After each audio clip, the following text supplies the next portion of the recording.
علم سے دوری غفلت و نادانی ہے۔ اس غفلت و نادانی کو دور کرنے کے لیے درس نظامی عالم اور عالمہ کورس کے ذریعے علم دین کی اشاعت کا حصہ بنیے، اور اپنے گھریلو ماحول کو دینی ماحول میں ڈھالنے کے لیے جامعہ عزیز العلوم عالم کورس اور جامعہ فاطمۃ الزہرا عالمہ کورس میں داخلہ لیجیے۔ مزید معلومات کے لیے اس نمبر پر رابطہ کیجیے، +91 80 57 88 9427۔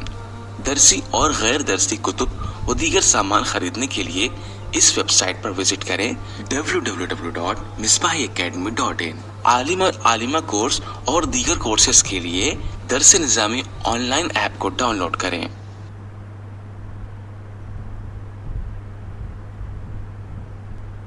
صلو علی الحبیب صلی اللہ تعالی علی محمد صلی اللہ علیہ وسلم۔ معزز طلبہ اکرام، آج ہم آپ کی خدمت میں فارسی قواعد و انشاء کا سبق نمبر 3 پیش کر رہے ہیں۔ اس سے پہلے ہم نے 2 اسباق تفصیل کے ساتھ پیش کیے تھے۔ دوسرے سبق میں مفرد کو بیان کیا تھا، لفظ موضوع کی 2 قسمیں، مفرد اور مرکب۔ اب یہاں درس نمبر 3 میں بیان کرتے ہیں مرکب کے بارے میں۔ مرکب کسے کہتے ہیں؟ مرکب وہ موضوع لفظ ہے جو 2 یا 2 سے زیادہ کلموں سے مل کر بنے، یعنی مرکب کے لیے ایک سے زیادہ جب کلمے ہو جائیں تو وہ مرکب ہو جاتا ہے۔ اب مرکب 2 کلمے بھی ہو جائیں تب بھی تام بھی ہو سکتا ہے، ناقص بھی ہو سکتا ہے۔ مرکب تام اور ناقص کیا ہوتا ہے اس کی تعریف آگے آ رہی ہے۔ تو مرکب کے لیے 2 یا اس سے زیادہ کلمے چاہیے۔ مرکب وہ موضوع لفظ ہے جو 2 یا 2 سے زیادہ کلموں سے مل کر بنے، جیسے کلاہ خالد، خالد کی ٹوپی۔ اس کے اندر 2 کلمے ہیں، کلاہ ایک ہے اور خالد دوسرا کلمہ ہے، اور یہ مضاف مضاف الیہ کی ترکیب ہے۔ کلاہ خالد، کلاہ مضاف ہے، خالد مضاف ہے، اور یہ مرکب ناقص ہے۔ 2 کلمے ہیں اور مرکب ہے لیکن مرکب ناقص ہے۔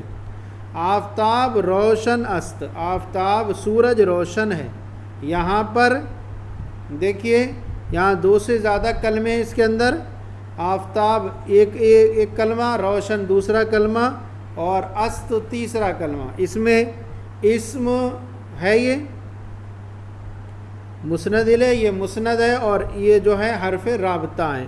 تو یہاں پر 3 کلمے اور یہ مرکب تام ہے۔ آفتاب روشن است، آفتاب سورج روشن ہے۔ ساجد خواند، ساجد نے پڑھا، خواند ولیے، ساجد خواند، ساجد نے پڑھا۔ یہاں پر 2 کلمے ہیں اور ان کے درمیان جو تعلق ہے وہ نسبت یہاں پر مقدر ہے۔ ساجد نے پڑھا، ساجد یہ مسند الیہ اور خواند مسند ہے، اور یہاں پر 2 کلمے ہیں اور یہ مرکب تام ہے۔ تو کہتے ہیں 2 یا 2 سے زیادہ کلموں سے مل کر جو بنے اس کو مرکب کہتے ہیں۔ اب مرکب کی 2 قسمیں ہیں، نمبر 1 مرکب تام، دوسرا مرکب ناقص۔ مرکب ناقص اور مرکب تام۔ مرکب تام کسے کہتے ہیں؟ مرکب تام الفاظ کی اس ترتیب کو کہتے ہیں جس سے پوری بات معلوم ہو جائے۔ مرکب تام الفاظ کی اس ترتیب کو کہتے ہیں جس سے پوری بات معلوم ہو جائے اور سامنے والے کو فائدہ تامہ حاصل ہو جائے۔ مرکب تام کی تفصیل درس نمبر 7 میں آ رہی ہے، اس لیے آپ مرکب ناقص کو بیان کرتے ہیں۔ جیسے مرکب تام، یہی مثال کے دیکھ لیے، آفتاب روشن ہے، سورج روشن ہے۔ یہاں پر جیسے یہ بولیں گے پوری ایک بات معلوم ہو رہی ہے، اس کو مرکب تام کہیں گے۔ مرکب ناقص اس مرکب کو کہتے ہیں کہ الفاظ کی ترکیب کے باوجود اس سے پوری بات سمجھ میں نہ آئے۔ مرکب ناقص اس مرکب کو کہتے ہیں کہ الفاظ کی ترکیب کے باوجود اس سے پوری بات سمجھ میں نہ آئے، جیسے اسپ حامد، حامد کا گھوڑا۔ اب یہاں اسپ ایک مضاف ہے اور حامد مضاف الیہ اور مرکب ہے، 2 کلمے اس کے اندر، لیکن اس سے پوری بات معلوم نہیں ہو رہی ہے، مرکب ناقص ہے، جس کو عربی میں مرکب اضافی کہتے ہیں۔ اب یہاں پر ابھی احتمال ہے، یہاں پر ابھی انتظار ہے کہ حامد کا گھوڑا لمبا ہے، چوڑا ہے، تیز ہے، چلاک ہے، یا کالا ہے، سفید ہے، کچھ ہے، بہت سارے یہاں پر انتظار باقی ہے۔ اسی طرح اسپِ لاغر، کمزور گھوڑا، یہ بھی مرکب ناقص ہے۔ اس کو مرکب غیر مفید بھی کہتے ہیں، مرکب ناقص کو مرکب غیر مفید بھی کہتے ہیں۔ اب مرکب ناقص، مرکب غیر مفید کی مشہور دو قسمیں، مرکب غیر مفید کی مشہور دو قسمیں، نمبر 1 مرکب اضافی، نمبر 2 مرکب توصیفی۔ مرکب اضافی یعنی مضاف اور مضاف الیہ کے مجموعے کو مرکب اضافی کہتے ہیں، اور موصوف مرکب توصیفی، موصوف اور صفت کے مجموعے کو مرکب توصیفی کہتے ہیں۔ اب مرکب اضافی دیکھیں کسے کہتے ہیں؟ اس مرکب کو کہتے ہیں جو مضاف اور مضاف الیہ سے مل کر بنے، اس کو مرکب اضافی کہتے ہیں۔ اس مرکب کو کہتے ہیں جو مضاف اور مضاف الیہ سے مل کر بنے، جیسے خامہ سلیم، سلیم کا قلم، تو یہاں خامہ مضاف ہے اور سلیم مضاف الیہ، اور عربی میں مضاف اور فارسی میں مضاف پہلے آتا ہے اور مضاف الیہ بعد میں آتا ہے، جبکہ اردو میں مضاف الیہ پہلے آتا ہے، اس لیے ترجمہ ہم آخر سے کرتے ہیں سلیم کا قلم۔ یہ مرکب ناقص ہے۔ اب مضاف کسے کہتے ہیں؟ جس اسم کا لگاؤ دوسرے اسم سے ظاہر کیا جائے اسے مضاف کہتے ہیں۔ جس اسم کا لگاؤ اور تعلق دوسرے اسم سے ظاہر کیا جائے اسے مضاف کہتے ہیں، اور مضاف الیہ جس سے کسی دوسرے کا لگاؤ ظاہر کیا جائے، جس سے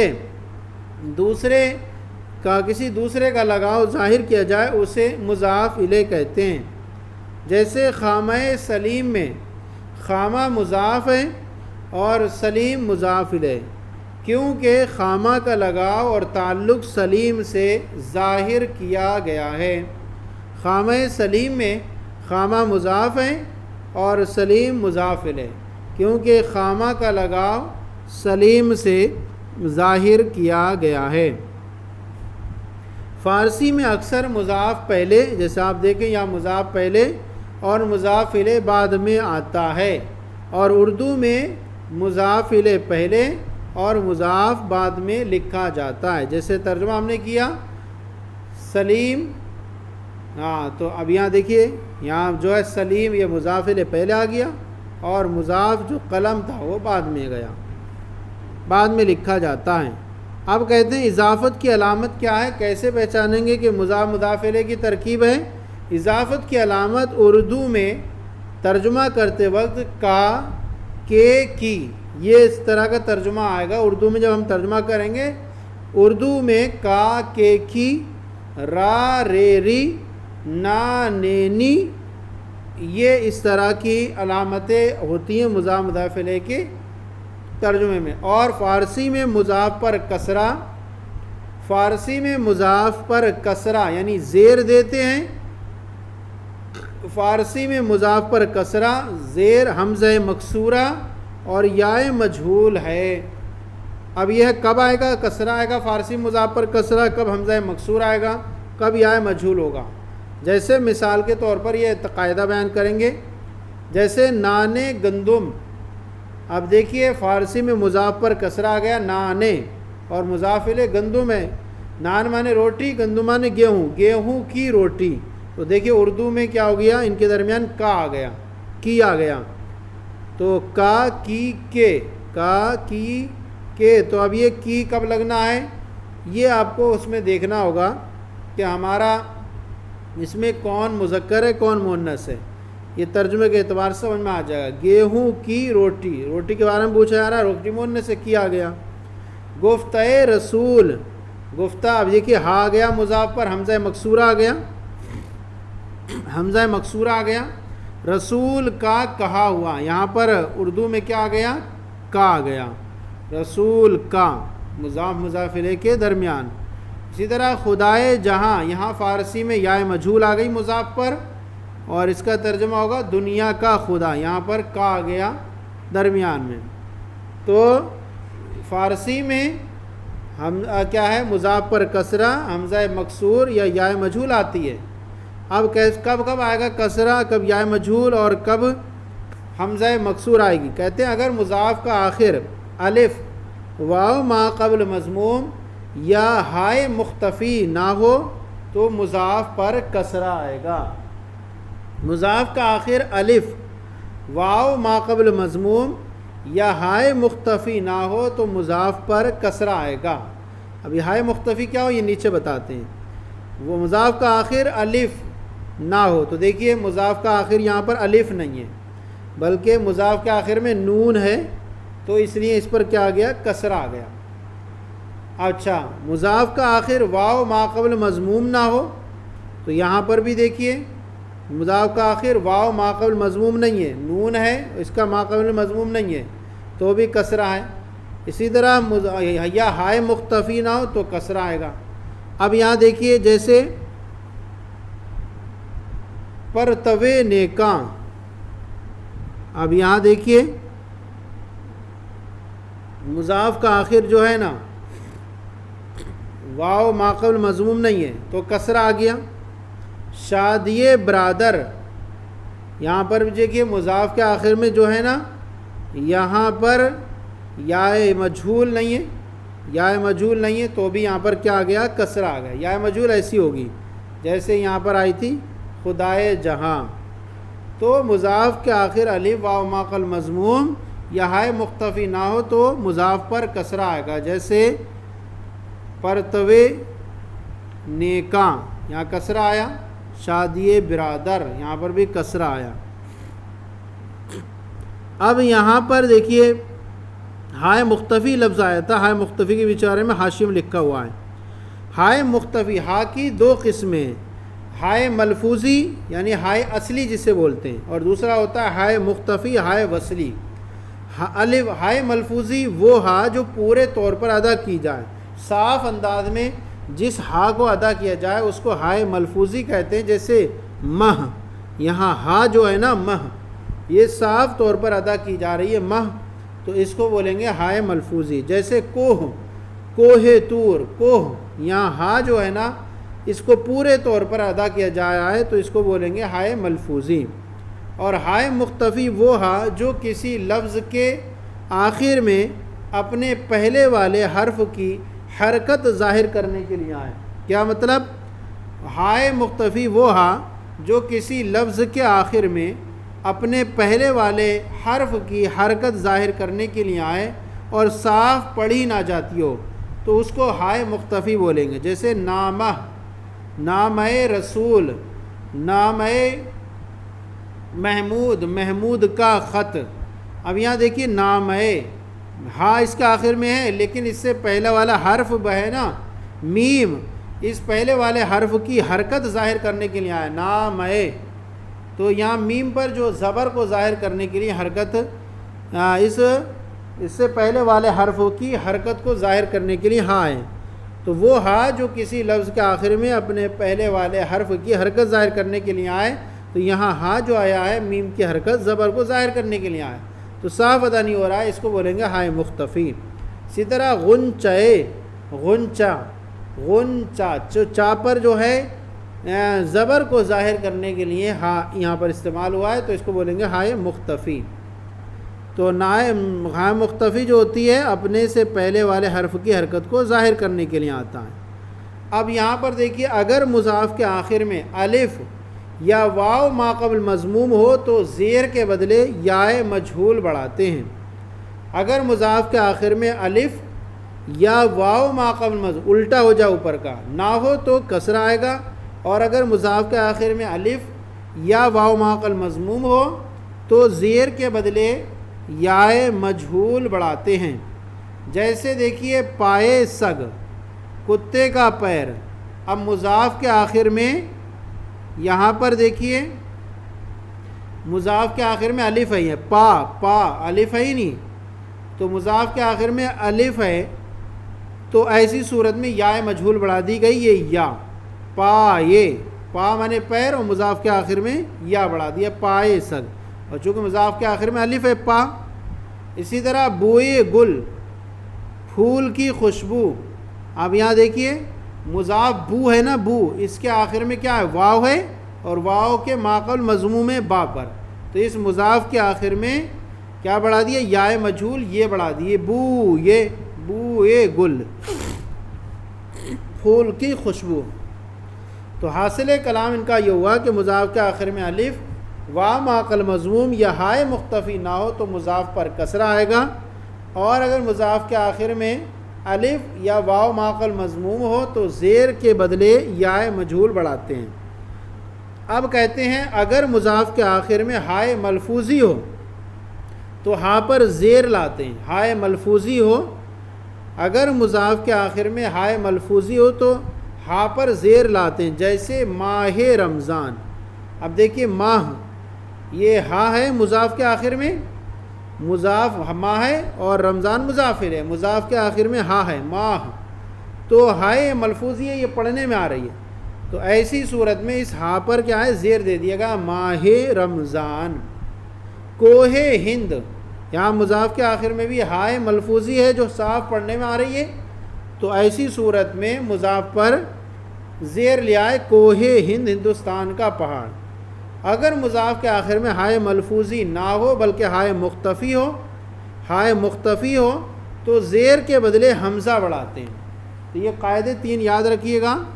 اگر ہائے مختفی ہو، ہائے مختفی ہو یعنی ایسی ہاں جو ما قبل کی حرکت کو ظاہر کرنے کے لیے آتی ہے، تو زیر کے بدلے حمزہ بڑھاتے ہیں، جیسے آشیانہ مرغ، آشیانہ مرغ پرندے کا گھونسلہ، آشیانہ، یہاں مضاف کے آخر میں ہا ہے لیکن ہا یہ مختفی ہے، ما قبل نون کی حرکت کو ظاہر کرنے کے لیے آئیے تو اس پر حمزہ بڑھا دیا گا نہ، آشیانہ، آشیانہ مرغ، تو مضاف پر تو زیر کے بدلے یہاں زیر نہیں بڑھائے گا بلکہ حمزہ بڑھا دیا، آشیانہ مرغ۔ اسی طرح پروردہ خدا، یہاں پر بھی دیکھیے مضاف کے آخر میں جو ہا ہے ہا یہ مختفی، پروردہ دہ، تو ہا سو جو ہے ہائے مختفی ہے جو ما قبل کی حرکت کو ظاہر کرنے کے لیے آئی دال کی، تو اب ایسی صورت میں اس مضاف پر زیر کے بدلے حمزہ بڑھا دیا گیا، پروردہ خدا، خدا کا پالا ہوا۔ اب یہ تو ہو گیا سبق۔ اب اس کے بعد جو تمرین ہے اردو میں ترجمہ کریں اور فارسی بناؤ، یہ ہم آپ کے سامنے بیان کر کے پیش کر کے لکھ کر پیش کرتے ہیں تاکہ مزید آپ کے لیے آسانی ہو جائے۔ فارسی قواعد و انشاء کا سبق نمبر 3 تھا، اس کی تمرین پیش خدمت ہے۔ مرکب کا بیان اردو میں ترجمہ کرو، ادھر فارسی ہے اور ادھر اردو ہے۔ سب سے پہلے دیکھیں گربہ خالد، گربہ مانے ہوتا ہے بلی، گربہ خالد، خالد کی بلی۔ نمبر 2 پائے کلیم، پائے مانے پیر، کلیم کا پیر۔ نمبر 3 خوئے دوست، خوئے مانے ہوتا عادت اور مضاف ہو گیا، خوئے دوست، دوست کی عادت۔ نمبر 4 شتر عامر، شتر مانے ہوتا ہے اونٹ، شتر عامر، عامر کا اونٹ۔ نمبر 5 شیر گاؤ، شیر مانے ہوتا ہے دودھ اور گاؤ مانے گائے، شیر گاؤ، گائے کا دودھ۔ آگے نمبر 6 مستر، مستر زاہد، مستر مانے ہوتا ہے اسکیل، مستر زاہد، زاہد کا اسکیل۔ نمبر 7 دختر سلمہ، دختر مانے ہوتا ہے لڑکی، سلمہ کی لڑکی، دختر سلمہ، سلمہ کی لڑکی۔ نمبر 8 زوجہ سالم، زوجہ مانے ہوتا ہے بیوی، سالم کی بیوی، زوجہ سالم، سالم کی بیوی۔ نمبر 9 اندلیب ہمشیر، ہمشیرہ مانے ہوتا ہے بہن، ہمشیر، اندلیب مانے بلبل، اندلیب ہمشیر، بہن کا بلبل۔ نمبر 10 خوشہ انگور، خوشہ مانے ہوتا ہے گچھا، انگور مانے انگور، خوشہ انگور، انگور کا گچھا۔ نمبر 11 شجر انبہ، انبہ مانے بولتے ہیں آم، شجر مانے درخت، آم کا درخت۔ نمبر 12 دو چرخ وسیم، دو چرخہ بولیں گے سائیکل کو، وسیم کی سائیکل، دو چرخ وسیم، وسیم کی سائیکل۔ نمبر 13 اتاق من، اتاق مضاف ہے، من مضافر ہے، اتاق مانے ہوتا ہے کمرہ، من مانے میرا، اتاق من میرا کمرہ، راری رہ گیا، اتاق من میرا کمرہ۔ نمبر 14 کاسے تو، کاسا معنی ہوتا ہے پیالہ کٹورا، تو معنی تیرا، کاسے تو تیرا پیالہ تیرا کٹورا۔ نمبر 15 دہان خود، دہان معنی ہوتا ہے منہ اور خود معنی اپنا، دہان خود اپنا منہ، دہان خود اپنا منہ۔ اس کے بعد آ جائیے یہاں پر فارسی بناؤ، یہاں پر جو ہے اردو ہے اور اس کی فارسی بنائی گئی ہے۔ نمبر 1 رئیس کا چشمہ، عینک رئیس، عینک رئیس۔ نمبر 2 فجر کی نماز، نماز فجر یا نماز صبح، نماز فجر نماز صبح۔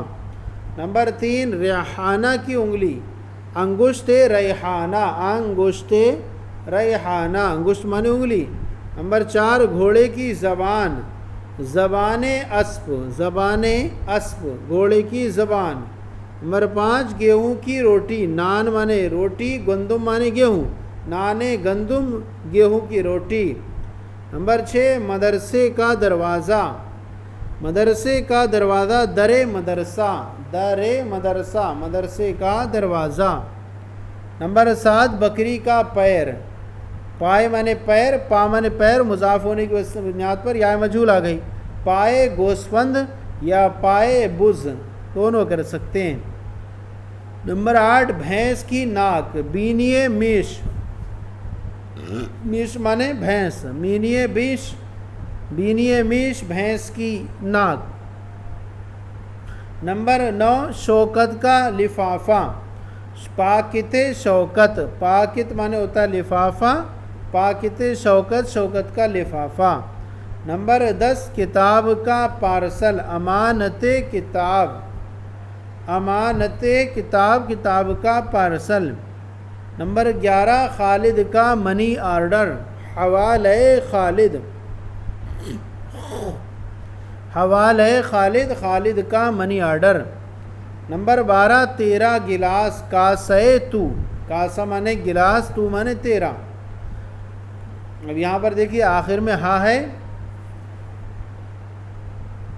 تو اس کو ہائے مختفی بولیں گے، حوالہ خالد، خالد کا منی آرڈر۔ نمبر 12 تیرا گلاس، کاسے تو، تیرا گلاس۔ نمبر 13 اپنا پیر، پائے خود، پائے خود۔ نمبر 14 مسعود کا پاسپورٹ، تذکرہ معنی پاسپورٹ، تذکرہ مسعود، مسعود کا پاسپورٹ۔ یہ تھا ہمارا فارسی قواعد و انشاء کا سبق نمبر 3 مرکب کا بیان، ہم نے پوری تفصیل اور حل تمرین کے ساتھ پیش کیا۔ آج کا سلسلہ آپ کو کیسا لگا ضرور بتائیں، کمی ہو تو اصلاح فرمائیں، اور ہمارے چینل مفتی گلید مصباحی درس نظامی کو سبسکرائب کریں، دوسروں کو شیئر کریں تاکہ دوسرے بھی آپ کے ساتھ ثواب میں شریک ہو جائیں۔ جزاکم اللہ خیرا۔